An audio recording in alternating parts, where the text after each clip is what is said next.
Welcome, friends. This is an introduction to Teaching to Transgress by Bell Hooks. At one point in this book, Bell Hooks says, talking about pedagogy, thinking about it critically, is not the intellectual work that most folks think is hip and cool. And I say, why not? You know, we all have experiences with education. I think that education is definitely hip and cool. I hope that you'll agree. So the book is about going beyond traditional pedagogical approaches to redesign learning experiences in collaboration with students. On page 10, Bell Hooks writes, I intended these essays to be an intervention countering the devaluation of teaching even as they address the urgent need for changes in teaching practices. So this is going to be a book that advocates for a different approach to pedagogy, which is something that I definitely love. These changes are going to require going beyond traditional curriculum and teaching practices. Critical pedagogy seeks to transform consciousness, to provide students with ways of knowing that enable them to know themselves better and live in the world more fully. It's intended to be education as the practice of freedom, freedom from oppression in its many forms. So to give you a little bit about Bell Hooks' historicality, her positionality, her real name is Gloria Watkins, and she was born in 1952 in Hopkinsville, Kentucky. So she went to school, like as a student, K-12, during the historic time when American schools began racial integration. The black students had to travel to the white schools, which automatically made them outsiders. She remarks that in the all-black schools, they, quote, learned early that our devotion to learning, to a life of the mind, was a counter-hegemonic act, a fundamental way to resist every strategy of white racist colonization. In the desegregated schools, she says, we were mainly taught by white teachers whose lessons reinforced racist stereotypes. In higher education, the system was perpetuated for her. She says, in these settings, I learned a lot about the kind of teacher I did not want to become. In the book, she relates her life as it informs her approach to teaching and to education. She always thought that she'd be a writer and her teaching would be just a means to that end.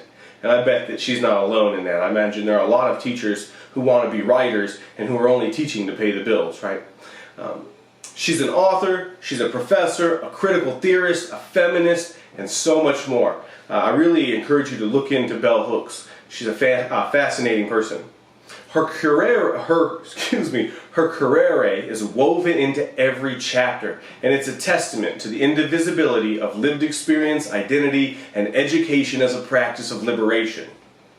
To orient the readers, Hooks relates the philosophical beliefs upon which she bases her approach to liberatory pedagogy. She says, as a classroom community, our capacity to generate excitement is deeply affected by our interest in one another, in hearing one another's voices, and recognizing one another's presence. To begin, she says, the professor must genuinely value everyone's presence. To do this well, a classroom culture that generates trust and allows for vulnerability must be established. The conditions must also subvert traditional dynamics of the teacher-student relationship and that hierarchy. In short, students must be encouraged to participate in the creation of the learning community and the content of its focus. And then she says this great quote, excitement is generated through collective effort. Hooks doesn't sugarcoat anything though. She says this work is not easy. Students can be resistant if they're not adequately prepared to engage in this style of pedagogy. On page 9, she writes about her experience saying, to these students, transgressing boundaries was frightening. Teachers and professors also can be resistant to change, especially when it requires more effort than more familiar pedagogical approaches. There's no blueprint for this kind of instruction, which makes it even more difficult. But Hooks insists on page 11 that engaged pedagogy recognize each classroom as different, that strategies must constantly be changed, invented, reconceptualized to address each new teaching experience. In chapter 1, entitled Engaged Pedagogy, Hooks writes about teachers, saying, our work is not merely to share information, but to share in the intellectual and spiritual growth of our students. She's advocating that teachers and students must be active participants in the education process. This requires the teacher to abdicate the central position and relinquish some authority in an effort to remove themselves as the sole fountain of the content knowledge. This is a deliberate shift from the banking model in which students are like empty vessels and the teacher pours in the content as the fountain of knowledge. And it usually looks like the teacher is the sage on the stage, right? For this to be effective, all students must be allowed opportunities to share their voice in equitable ways. And this is easier said than done. To do this well, it requires critical self-reflection on the part of the teacher to ensure they're not manifesting unconscious biases in their practice. For example, by harboring double standards based on ethnicity. When writing about her memory as a college student, Hooks says, we were there not to learn, but to prove that we were the equal of whites. We were there to prove this by showing how well we could become clones of our peers. On page 17, Hooks concludes that most of my professors were not individuals whose teaching styles I wanted to emulate. Also in chapter 1, Hooks talks about how hard it is to reinvent one's teaching practice and to embrace this kind of liberatory education. Unfortunately, many only approach this style of teaching in word and not really in deed. On page 18, Hooks writes about, quote, white male professors who claim to follow Freire's model even as their pedagogical practices were mired in structures of domination, mirroring the styles of conservative professors even as they approach subjects from a more progressive standpoint. One area where Hooks hints at a liberatory approach is when she writes, engaged pedagogy necessarily values student expression. In this style of transgressive pedagogy, where student voices are encouraged and openly shared, both students and teachers become risk takers. In chapter 2, she writes about a revolution of values, the promise of multicultural change, and says that, and one of the more mainstream approaches to transgressive education we know is multiculturalism. This is kind of like, in 1994, it was one of a major one for transgressive education. Also, there was feminism and those kinds of movements as well. And Hooks relates that multicultural education can sometimes result in white folks doing the wrong things for the right reasons. So sometimes white people unwittingly perpetuate the dominant oppressive culture from which we benefit. Right? Like sometimes it's on accident. White men are obviously the biggest perpetrators of this hegemony, but anyone steeped in mainstream American culture can become indoctrinated and then continue to maintain those hegemonic systems of oppression even at their own expense. In this chapter, Hooks calls for people, especially white people, to think critically and to be bold. To transgress is to risk. She says, in my adult life, I have seen few white folks who are really willing to go the distance to create a world of racial equality. White folks willing to take risks, to be courageous, to live against the grain. And some things will never change, though. Regarding multicultural education, Hooks relates that Martin Luther King Jr. advocated for people to, quote, develop a world perspective. In 1994, Bell Hooks wrote, yet, what we are witnessing today in our everyday life is not an eagerness on the part of neighbors and strangers to develop a world perspective, but a return to narrow nationalism, isolationisms, and xenophobia. These shifts are usually explained in new right and neoconservative terms as attempts to bring order to chaos, to return to an idealized past. Sounds pretty familiar, huh? Hooks writes to expose the dominant culture and to explain challenges to multiculturalism and barriers to progress. 1994 sounds a lot like 2020. On page 28, Bell Hooks writes that a culture of domination necessarily promotes addiction to lying and denial. She goes on to say on page 29, capitalism requires the existence of a mass underclass of surplus labor. Lying takes the form of mass media to make people think that society has actually changed. Which reminds me, though, when we think about this underclass of surplus labor that does all of this kind of menial work, what does automation and robotics mean for that? Like, what's going to happen when things are more automated? You know, like, what lies will we comfort ourselves with when that happens?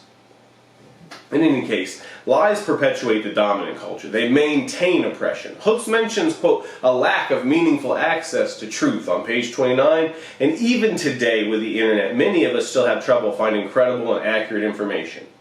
Hooks wrote, Individuals are not just presented untruths, but are told them in a manner that enables most effective communication. When this collective cultural consumption of and attachment to misinformation is coupled with the layers of lying people do in their personal lives, our capacity to face reality is severely diminished, as is our will to intervene and change unjust circumstances. These lies and inaction impact education. On page 29, Hook says, "It is painfully clear that biases that uphold and maintain white supremacy, imperialism, sexism, and racism have distorted education so that it is no longer about the practice of freedom." Her point is that to honor multicultural education, educators have to do more than integrate text by authors of color. They have to change the way they practice. We have to get over our fears of change and failure. We have to take risks. When it comes to embracing change, educators are often resistant, especially if it means they must relinquish control of the classroom. Vulnerability doesn't always come easy. Hooks acknowledges the willingness for many white educators to talk the talk, but when it comes to implementing changes to their pedagogical approach, many professors, quote, would need to unlearn racism to learn about colonization and decolonization and to fully appreciate the necessity for creating a democratic liberal arts learning experience. Indeed, students also need to unlearn much of the hegemonic programming they received in their K-12 education and basically just being alive in this country and being a consumer of media. So when it comes to making the change, to engage in the kind of liberatory education Hooks advocates for, the learning environment must feel safe for all participants. Making the classroom a democratic setting where everyone feels a responsibility to contribute is a central goal of transformative pedagogy. Building community is crucial. She says, one way to build community in the classrooms is to recognize the value of each individual voice. Putting it into practice. Honoring all voices. So here's a strategy that you can use right away. If you're a professor or a teacher, right? Give students a few minutes to write a short paragraph where they make a connection between the course content and their lived experience. Alternatively, you could just ask students to write about a lived experience. For example, you could ask them to write a paragraph about a time someone stood up for them, or that they felt left out, or they experienced or witnessed injustice. And then ask each student to listen as their classmates share their paragraphs. Heads up though. Make it clear up front that sharing aloud is going to be a requirement in your class, and explain why they're going to do that, right? With large classes, this may need to be planned logistically. Like you can already imagine the issues you'll come into contact with when you have a large class and you try to do this kind of work. And then students may also complain, so change is hard for them too. The risk is also theirs. Accept student feedback as an opportunity to grow. Though. So like if they're making those complaints, try to listen to them objectively. So know that some student feedback will be emotional reactions to the risks students have undertaken. Some of this may cool and evolve over time. Students have contacted Bell Hooks later on to let her know about the lasting positive impact that her courses have had on them. And I have had students contact me via Facebook and Twitter and stuff and email to say similar things years later after they'd complained the whole time they had me as a teacher. She says that sharing experiences and confessional narratives in the classroom helps establish communal commitment to learning. Much of Hook's writing and philosophy has been influenced by Paulo Freire. In Chapter 4, Bell Hooks interviews her writing voice as her real self, Gloria Watkins, and much of the interview is centered on Freire's influence on her work. She wrote, quote, "Freire never spoke of conscientization as an end itself, but always as it is joined by meaningful praxis.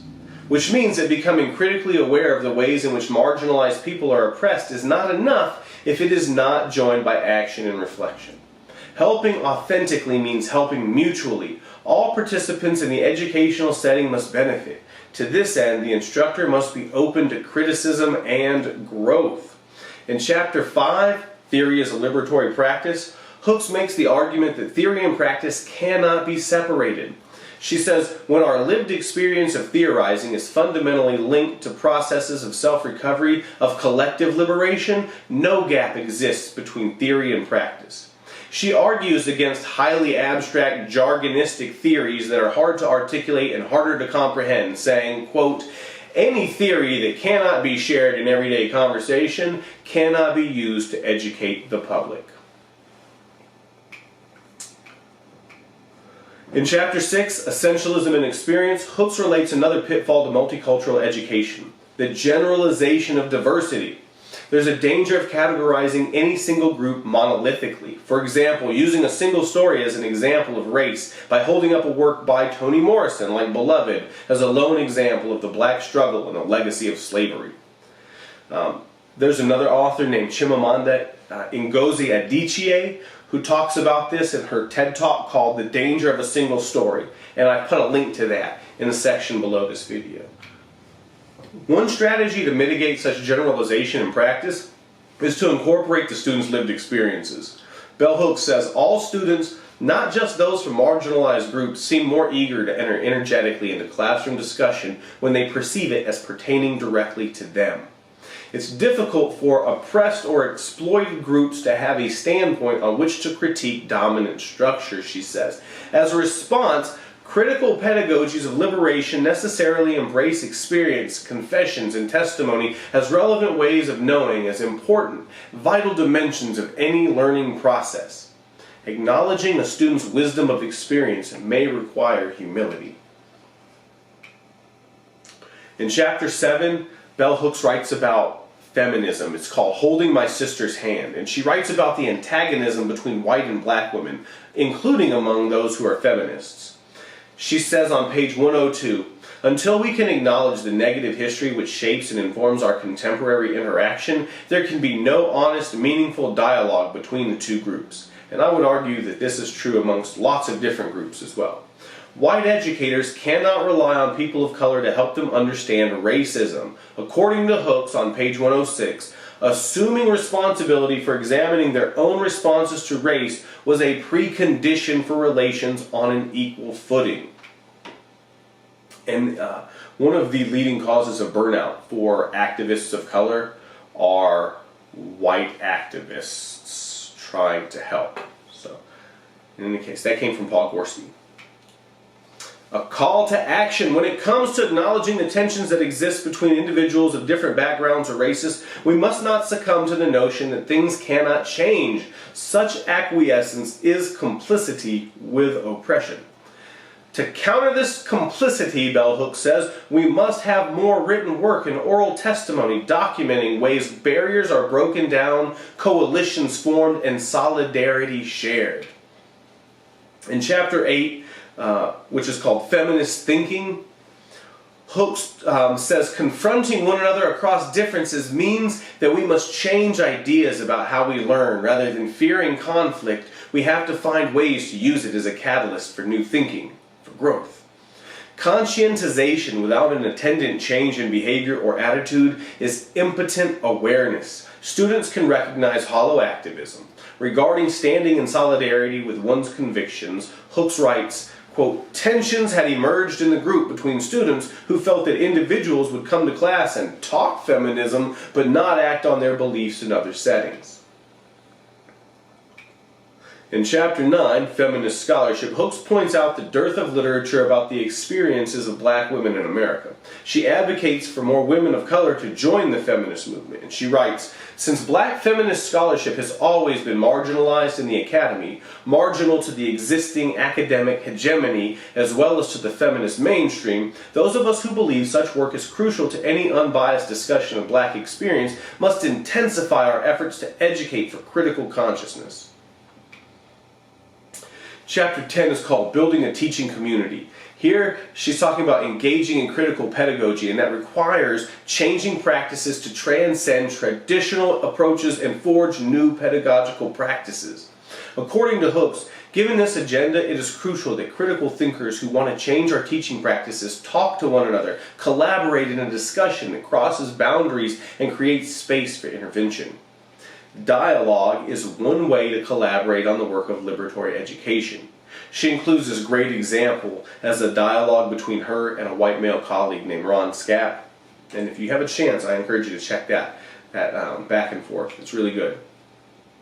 When it comes to creating the conditions for transgression, Bell Hooks says, liberatory pedagogy really demands that one work in the classroom and that one work with the limits of the body, work both with and through and against those limits. Teachers may insist that it doesn't matter whether you stand behind the podium or the desk, but it does.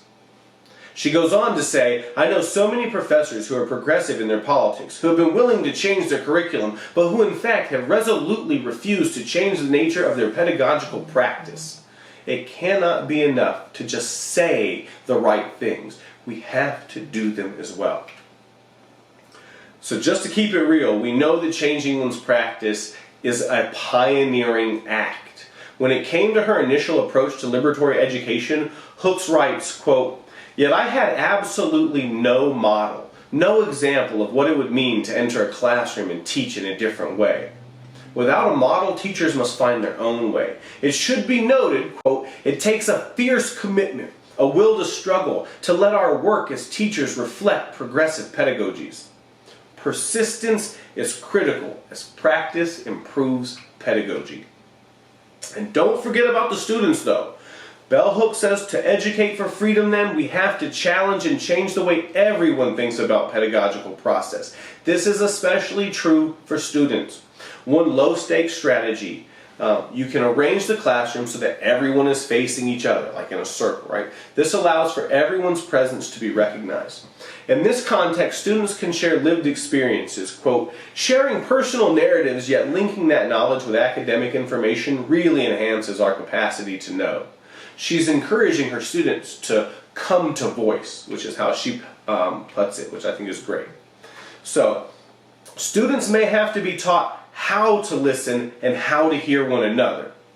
Helping students listen to engage in a meaningful didactic conversation is the teacher's responsibility.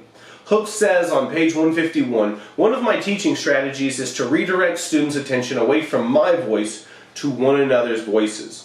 This comes back to the necessity of building a classroom community.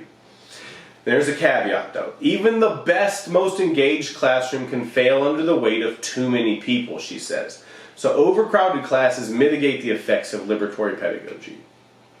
Chapter 11, in Chapter 11, Hooks addresses the role of language and oppression, pointing out that there is a, quote, link between languages and domination. She says standard English is the language of conquest and domination. In the United States, it is the mask which hides the loss of so many tongues, all those sounds of diverse native communities we will never hear.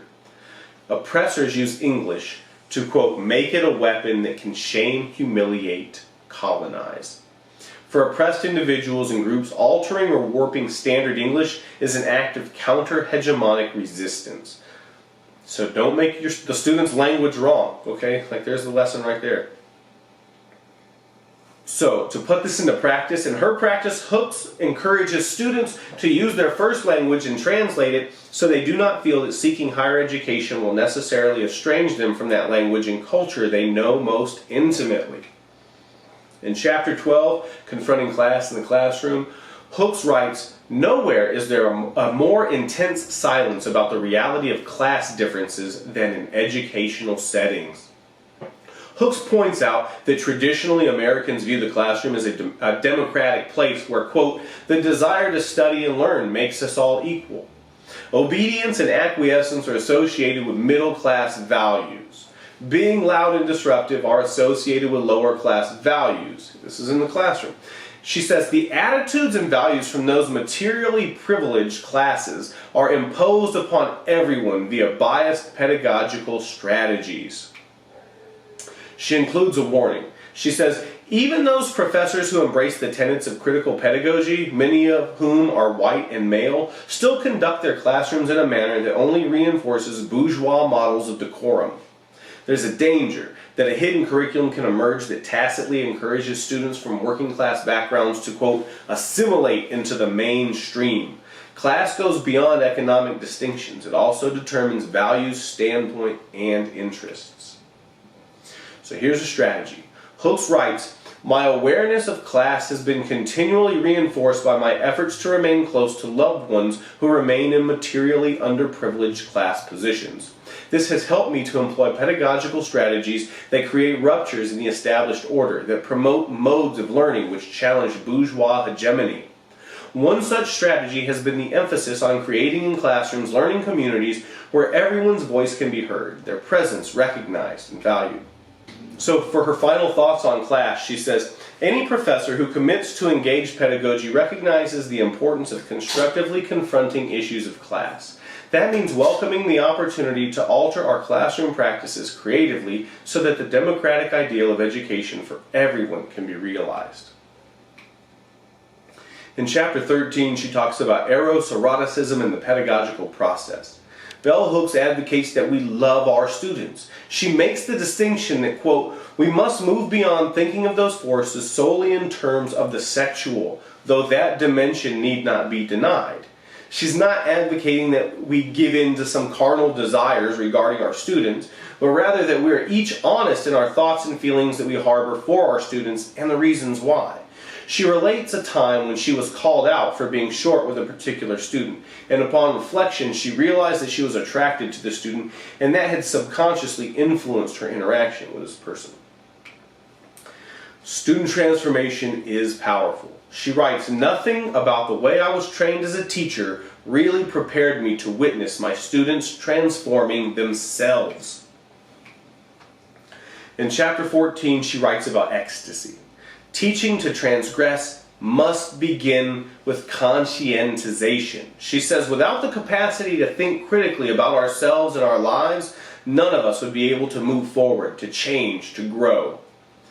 She also writes, engaged pedagogy has been essential to my development as an intellectual, as a teacher, professor, because the heart of this approach to learning is critical thinking. Conditions of radical openness exist in any learning situation where students and teachers celebrate their abilities to think critically, to engage in pedagogical praxis. When it comes to giving over control, Hooks writes, when students see themselves as mutually responsible for the development of a learning community, they offer constructive input. She says on page 206, it took time and experience for me to understand that the rewards of engaged pedagogy might not emerge during a course. She also says commitment to engaged pedagogy carries with it the willingness to be responsible, not to pretend that professors do not have the power to change the direction of our students' lives. Here are some closing thoughts from the book. It's the journey, not the arrival that matters. Bell Hooks writes, and sometimes the mountaintop is difficult to reach with all our resources, factual and confessional. So we are just there, collectively gasping, feeling the limitations of knowledge, longing together, yearning for a way to reach that highest point. Even this yearning is a way to know. I think that's a beautiful thing. So thank you for watching. I've put some resources in the section right below the video. I tried to include a link to Bell Hooks' book. There's a link to some work by Dr. Mia Sosa Provencio, whose work with testimonios is very similar to what Bell Hooks does in her practice. There's a link to The Danger of the Single Story, which is the TED Talk that Chimamanda Ngozi Adichie, it's a hard name for me, beautiful person, beautiful writer. Check her TED Talk out though. There's a link to a spiderweb diagram which will help you track those kinds of student conversations if you decide to do those. And there's also a link to some team building resources on my website. Alright, thanks. See you in the next video. Okay, here we are with some clothing.